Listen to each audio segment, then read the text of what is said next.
This is Make It Plain. Make it plain. MIP With Masamela Matfumo. Mark Thompson. Make it plain. Get woke. Ladies and gentlemen, it's always a pleasure to reconvene with Policy and Research Coordinator for M4BL, the Movement for Black Lives. And, we just celebrated April 20th, and that's a sacred day for many.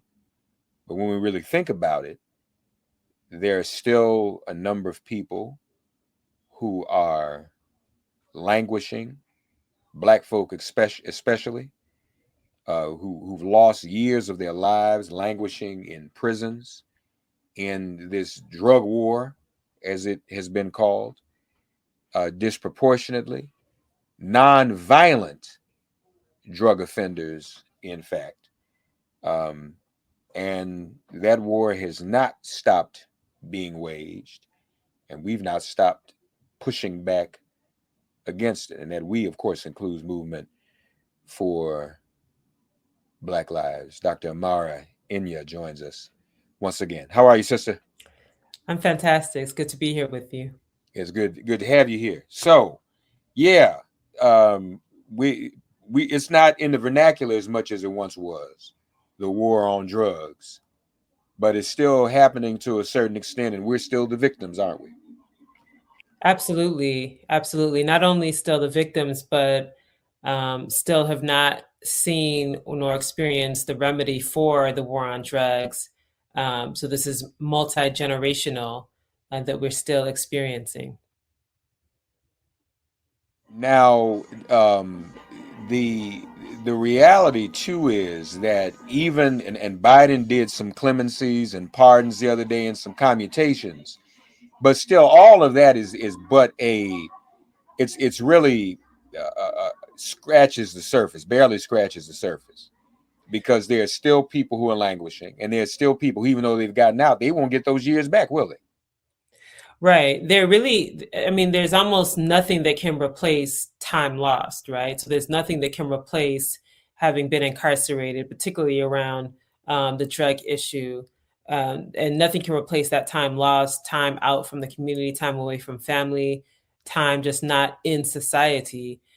So yes, acknowledging the clemency that President Biden just did and some of the steps that have been taken, those are steps, but it doesn't get to the root of the issue, which is the fact that we have individuals who were incarcerated by the state, many of whom are still incarcerated, yet we've seen such a dramatic shift in the discussions around drugs. We've seen legalization of marijuana, for example, happening across the country in state after state. So whether it's Colorado, California, Illinois, more recently, and yet we still have individuals who were caught up in the so-called war on drugs, who are still in prison, who are still languishing, and who have not, as much as has been touted for things like the legalization of marijuana, have not been able to take advantage of the so-called benefits that legalization was supposed to bring forth. And aren't the feds still criminalize marijuana, don't they? Yes, at the federal level, it is not legalized. It's legal at the state level, but not at the federal level. This is a conversation that apparently President Biden has indicated that he's not in favor of legalization, but this is at the federal level, it's not legal. Yeah, well, so just to be clear, and I used to know this, but I don't anymore. In terms of prosecutions, are there more marijuana prosecutions, or were there more at the state level than there were at the federal level? I mean, are the feds still active in prosecuting? Well, so what happened is at the state level, the decision to legalize marijuana occurred at the state level, but it hasn't happened at the federal level. So at the state level, whereas there were prosecutions, people were getting jail time, they were getting incarcerated for marijuana, that's no longer the case. At the federal level, it's still the case. Now, whether or not they're putting attention to prosecutions for marijuana is another question. I would argue that they perhaps would deprioritize it as a key area of focus because in part of what's happening at the state level. But the real push was at the state level where people were being incarcerated, jailed, getting long sentences because of marijuana. Yeah, no, and that's important, and that's something the movement did. That's something that the movement, worked on, and that folks, we remember that didn't happen overnight either. That didn't pop up. We had that reckoning in the streets in 2020. The fight to legalize marijuana didn't happen in the blink of an eye. That was an ongoing struggle, and we're not done. And I wonder, you mentioned, the change in attitude and culture. Might that be because now so many white folks are drug addicted and people are talking about it and more open about it? So when we were saying 20, 30 years ago, this is not a crime, but an economic and a health issue. All over, what has happened overnight, it's become a health issue because of the prevalence of the white community's addiction to opioids. Yeah, I mean, I think it's one of the most glaring disparities in terms of how drugs and drug use has been treated in the past. So we can go back to the 70s, the 80s, and the criminalization of drug use. And we're not even talking about how the drugs got into our communities to begin with, but just the criminalization of it. And the response was a criminal response. It was police, it was prosecution, it was prison.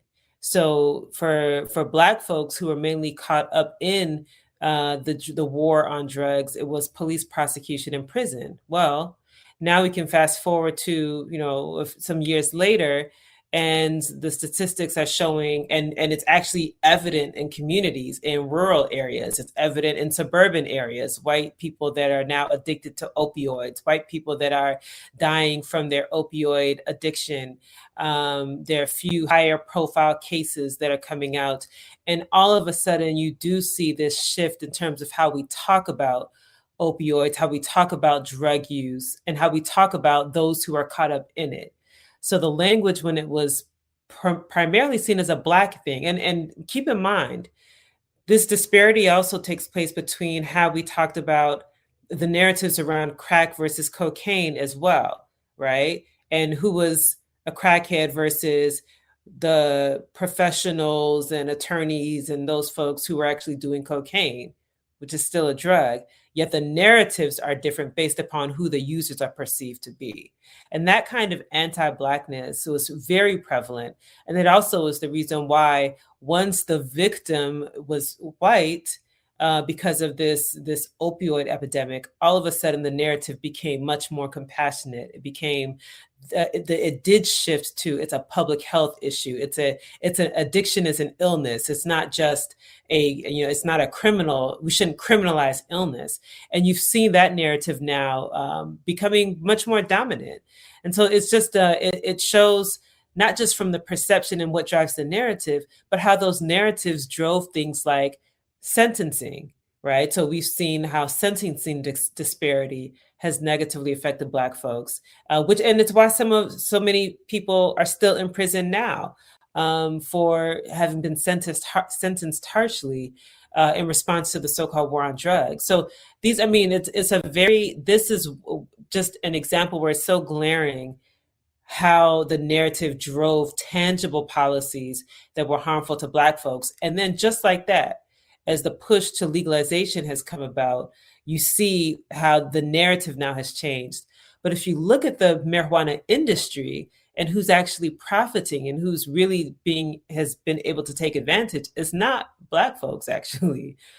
Quite the contrary. It's white people that are the beneficiaries. They are owning the dispensaries. They're owning the supply chain. They are getting the prime licenses, while the Black folks who have been most harmed by the laws on the books that criminalized marijuana that were used to in this push toward mass incarceration are not even benefiting from the industry now that it has been legal, at least at the state level. Just like the lottery took numbers from us, just like StubHub took ticket reselling from us. And now we go to prison for marijuana and we can get rich off of this. And the white kids get sentenced to counseling while we ended up doing hard time. Yep. And not benefiting economically. I mean, it's really important to point out when the push for legalization was taking place, even in Illinois, I can give that example. It was so much touted as almost like a panacea for all of the generations of disinvestment in Black people and Black communities. This was going to solve all of the challenges that we had. The Black folks who've been most harmed should be the ones who are the biggest beneficiaries of legalization, and it will be so.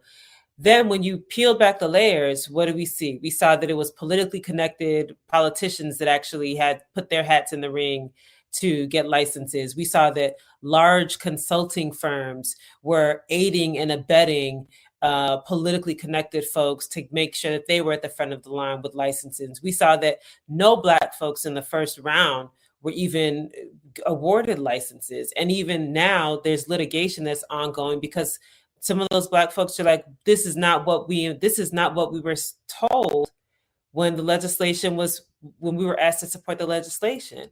So the economic benefits are not accruing as they should or should have to Black folks. And yet we still have folks who are in prison till today because of it, because of when it was illegal.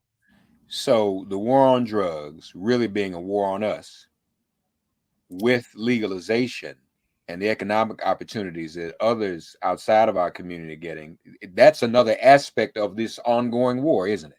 Absolutely. Yeah. And what would Dr. Welsing say to you all?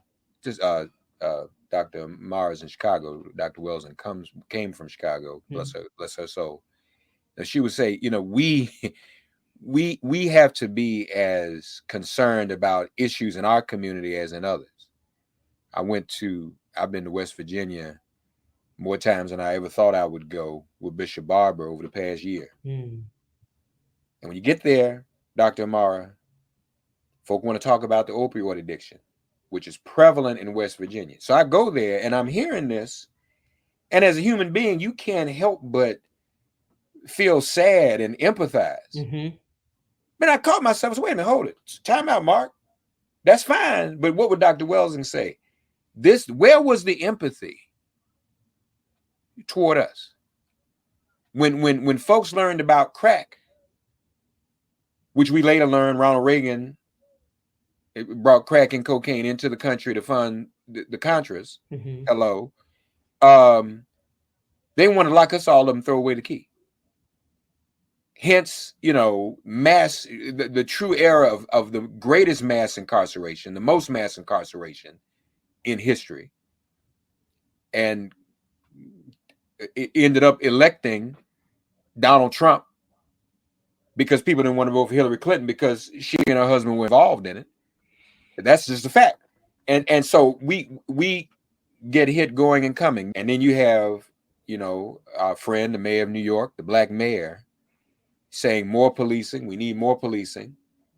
And we see what's happening where I used to live in Washington, D.C. Crime is up, more police in the streets. So clearly, more policing still isn't the answer, is it? Yeah, and it's never been the answer, yet it is the default to those who are not interested in doing what it actually takes to address issues of violence or crime. It's almost a knee-jerk reaction now. It's the easy thing to say that fits neatly within an election cycle, right? None of these individuals want to say, well, we actually do need to address all of the aspects of public policy that we have failed for generations, right? And that includes everything from education. It includes environmental hazards and toxins that our communities have been exposed to. It includes housing. It includes the economic disinvestment. It includes so many things that there are all of these areas of public policy in which we have been failed. And yet police are supposed to be the saviors. They're supposed to address all of that. So what's actually happening is that we're putting the responsibility for the rest of everything else that happens in society on the shoulders of police. And then when things go south, the answer is not, well, we should have been addressing all of these other issues. The answer is, well, let's put more police and more police, to the point where policing is eating up the budgets of most cities across this country. If you look at Chicago alone, it's over almost $2 billion. Almost 40% of the entire budget is just going to policing and police infrastructure. And so every year, the question then becomes, well, what is the benefit of all of that expenditure? And I'm not even talking about what we spend for police misconduct cases. And at the same time, we have schools that cannot afford to have a nurse in every school. We don't even have libraries and librarians in our schools, in all of our schools, and definitely not in the schools on the south and west side of the city where Black folks live, right? So we closed mental health clinics several years ago, 6 of them. And these individuals, many of them got lost in the system or felt completely out of the system. So there are tangible impacts to those kinds of policy decisions that police are never going to solve. Yet, when individuals come into their positions of power, it's almost as though it's a switch that you turn on, and when something happens, oh, more police. I appreciate that. I believe it's the Brooklyn Movement Center that released a plan, a response to New York City Mayor Eric Adams' blueprint, which, when you actually analyze his blueprint plan, it's more of the same. It's actually digging into the crates for the same tactics that were used 20, 30 years ago, just slight repackaging and pushing them out there. And unfortunately, many cities are doing the same. And as we continue to say, we have to define safety for us is not about policing. Safety for us is about ensuring that our communities have all of the resources to thrive, that we get the level of investment that is necessary for us to thrive. Because when you go to communities that have been adequately invested in, I mean, we know you can go into a neighborhood that's well supported, that has adequate infrastructure, that has all these things, and you don't see a very high police presence, right? So we know what it looks like. But unfortunately, so many individuals who are in leadership positions, they just have fallen into the easy default, which is let's hire more police, even as they're not getting any better outcomes once they do that. No, you're absolutely right. Because that's not the answer. It's not working, obviously. And so the default has been defund. The default needs to be defund. And people need to understand that too. You know, the right used that, and some scaredy cat Democrats felt as if that was just, but we all know what defund means. And in many situations, and I know you know this well too, the need is for mental health intervention. The brother who shot up the subway, what did he say? He said, "Mr. Mayor, I am a product of the New York mental health system." Then they buried that. They didn't want anybody, they didn't want any coverage on that. They didn't want a discussion on that. They buried that because that was an embarrassment. And when he said it, Dr. Amara, every single 8 million, 9 million New Yorkers believed it because they know the flaws in the system. And it was obvious. It was mental health. It wasn't about committing a certain type of crime. It wasn't related to drug violence. It was putting on the clothes, and as the MTA worker, something was wrong there. And so, but then that got swept under the rug. Nobody talked about that. And you really don't even hear about the case anymore either. He was arrested. He turned himself in. It is off. Somebody shot up the subway and it's off the front page. Now, if that had been in this moment of Islamophobia, a Muslim, they would have done everything they could to relate it to 9/11 and terrorism and some fundamentalist religion piece. But the brother said, I'm a result of the new. That was, if there was ever a metaphorical cry for help, that was not a metaphor. Yeah. That was somebody saying and letting us know, hello, that there may be others like him. And so we still funding, we got to get more police. No, maybe that money needs to be directed in a system to address some of these mental health emergencies. Absolutely. Absolutely. And also just the reaction. I mean, I saw just from a lot of the coverage after the incident, and people were remarking, as many police as are in the area, as many police in the vicinity, and not a one of them were able to prevent this from happening. And I think it just speaks to the fact that the policing is so much of it is largely reactionary, and that in those moments, what could have prevented this had been if this individual perhaps had the support that he needed, the mental health support that he needed, or any number of other things. But in this critical moment, the police were not able to prevent this from occurring, and yet the response has been from the city to default again to more police. You're right, and you and I have talked about this before. And like people forget the Public Enemy song "911" is a joke.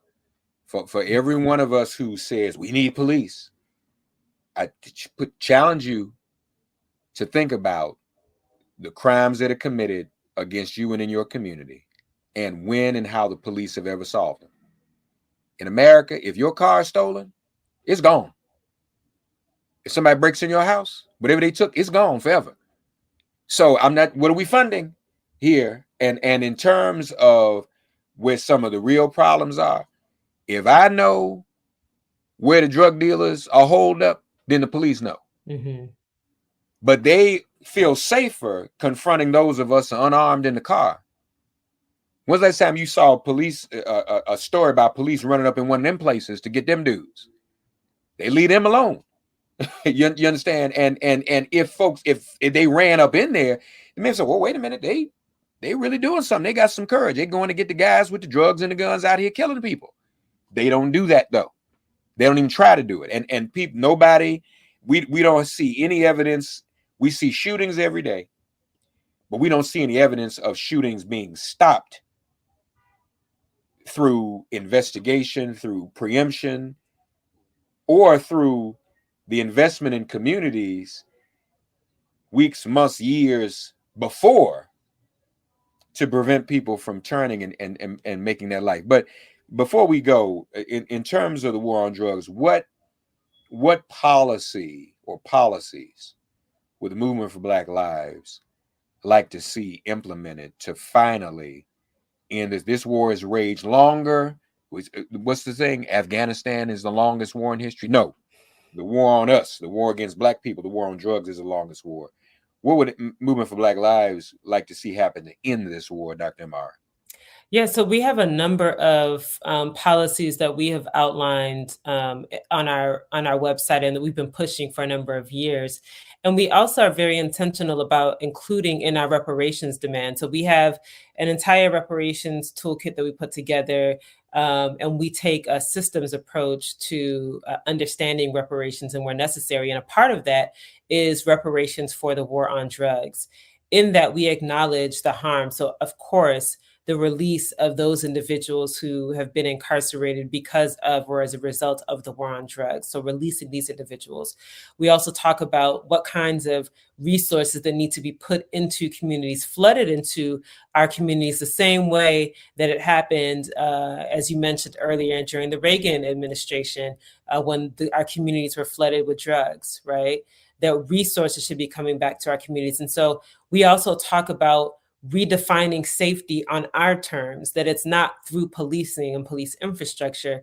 It is through having strong individuals, strong families, strong institutions that are well resourced, where we can actually thrive. And so we've been pushing at the federal level. We were pushing with our BREATHE legislation, the BREATHE Act that we put forth, which specifies how those resources should get to our communities. We also have, in fact, this week, an event with Congresswoman Ayanna Pressley, who's pushing the Fixed Clemency Act. And this is on amendments to the way clemency is done in the United States to be in a way that is actually more just than it currently is. And that's happening right now. So we're actually doing that event this week. So there are many, many aspects of policy that we've been pushing that are trying to undo the harm from the war on drugs, but also to restore our communities. So not just to end the harm, but what does it take to restore our communities? What does it take to make our communities whole? And that's been the crux of our policy push. Movement for Black Lives, folks. We can't say Black Lives Matter. We can't ensure Black Lives Matter unless there's a movement. Again, that's just not something that's going to happen organically either. If it was, we wouldn't have had to say it, right? I mean, we wouldn't have, if that was just going, we Black Lives Matter today, we wouldn't have had to say that. Yeah. But of course, we've had to. M4BL.org, folks, get involved, read more about this. And this, of course, is not the last time. We're always blessed when we have Dr. Amara Inya join us, and she is actually one of the most erudite sisters in this movement in terms of her policy and her analysis and her research, and we're very, very thankful for that. Dr. Inya, good to see you as always. Always a pleasure. Thanks for getting woke and listening to Make It Plain. As always, perform an act of kindness on behalf of an elder or young person. Write a letter to a sister or brother who just so happens to find her or himself incarcerated. Offer libations to the ancestors upon whose sturdy shoulders we all now stand. And above all, give thanks to the God of your understanding by whatever name you call her and him. All God asks of us is that we give each other love. Thanks for giving MIP love. And please remember to subscribe and give us a 5-star rating. If all hearts and minds are clear, it has been made plain.